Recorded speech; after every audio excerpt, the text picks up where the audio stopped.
All right, today we are going to dive into one of the most foundational stories in Western culture, a story pretty much everyone has heard of, the Garden of Eden. It's a story that kicks off in a perfect world, pivots on a single, simple rule, and ends with consequences that have echoed through history for thousands of years. So you have to picture this. The story doesn't start with any kind of conflict or drama. Nope, it starts with pure absolute perfection. The source material really hammers this home, saying everything that was made was very good. It sets this incredible stage of total harmony and peace before we even meet the main characters.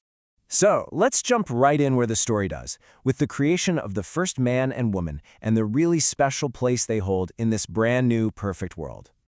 Right from the get-go, you see that humanity is, well, different, special. According to the text, they're made in God's own image, and they're given a really clear purpose right away. Fill the earth, and basically be the stewards, the caretakers, ruling over all the other living creatures. In the way the first man, who we come to know as Adam, is created, it's described as this incredibly personal, hands-on moment. He's not just spoken into being like other things. He's actually formed from the dirt, from the ground itself, and then brought to life directly by the breath of God. And then comes Eve. And what's really fascinating is why she's created. The text explicitly says it was not good for the man to be alone. So she's formed from his own body, from his side, to be a suitable helper for him. Okay, so we have our characters. Now where are they? They're placed in this perfect environment, a true paradise, with literally everything they could ever want or need. Well, almost everything. There's one very, very important rule. And this place, the Garden of Eden, is painted as just unbelievably perfect. Think lush, beautiful trees that are amazing to look at and also provide all the food you need, plenty of water.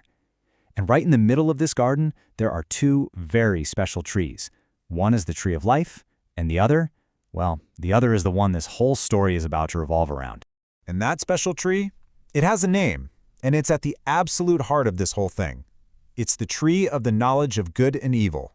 And its fruit is the one and only thing in this entire paradise that is completely off limits. It represents a choice. And the rule about this tree couldn't be clearer. This isn't a suggestion, it's a direct command. And the consequence for breaking it is as serious as it gets: death. So the choice is simple, and the stakes are, life and death. So everything's in place, right? The people, the paradise, the one rule. And then a third character slithers onto the scene. The serpent is described as being more crafty than any other animal, and with just a few words, it's about to shake the very foundation of this perfect world. And this is where it gets really interesting. Look at the two statements, side by side. It's a total 100% contradiction. God says you will die. The serpent says you will not die. The serpent isn't just planting a little seed of doubt. It's presenting a completely different version of reality. See, the serpent doesn't just say God is wrong. It's way more clever than that. It completely flips the script. It suggests that God's rule isn't there to protect them. It's there to hold them back. The promise isn't just that they'll live. It's that they'll become like God himself, gaining this incredible, powerful knowledge. Okay, so you've got two completely opposite claims on the table. A choice has to be made.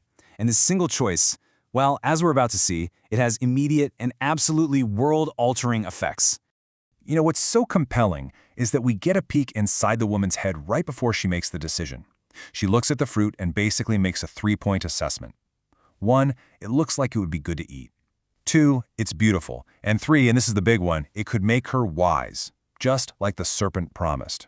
And just like that, based on what she saw and what she wanted, she does it. She takes a bite. The text is also really specific to point out that her husband was right there with her the whole time, and she gives some to him, and he eats it too. So it becomes a shared act, a joint decision. And bam, the change is immediate. The serpent wasn't lying. Their eyes are opened, but maybe not in the way they hoped.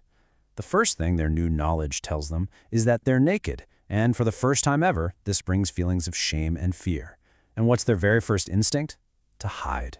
So when God shows up and confronts them, what happens? First, they hide. Then, the blame game begins. It's almost relatable, isn't it? Adam immediately points the finger at the woman, and kind of at God too for putting her there. And then Eve turns around and blames the serpent. Nobody steps up to take responsibility. All right, so the rule was broken, the blame was shifted, but that's not the end of it. Now come the consequences, and they are huge, affecting everyone involved in a really profound and lasting way. And these aren't just random punishments, they're incredibly specific, aimed at each of the three characters. The serpent is brought low, literally, forced to crawl on the ground. For the woman, the joy of creating life will now be mixed with intense pain. And for the man, his work, tending the earth, is no longer going to be a simple joy. It's going to be a hard, sweaty struggle for the rest of his life. But the biggest consequence of all? They're banished, kicked out of Eden, their perfect home, their direct relationship with God in the garden. It's over. They have to leave. So now their whole new reality is tied to that same ground the man was first made from. But instead of the easy abundance of the garden, their life is now defined by a constant struggle just to get food from that very same earth. And make no mistake, this isn't a temporary timeout. The exile is final.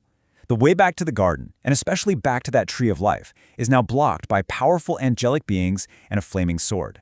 The separation is absolute. So, after all that, what are we left with? How are we supposed to see this story?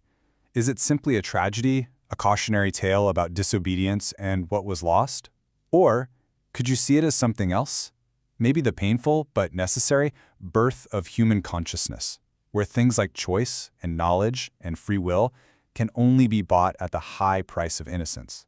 That's the powerful question this ancient story leaves for us to think about.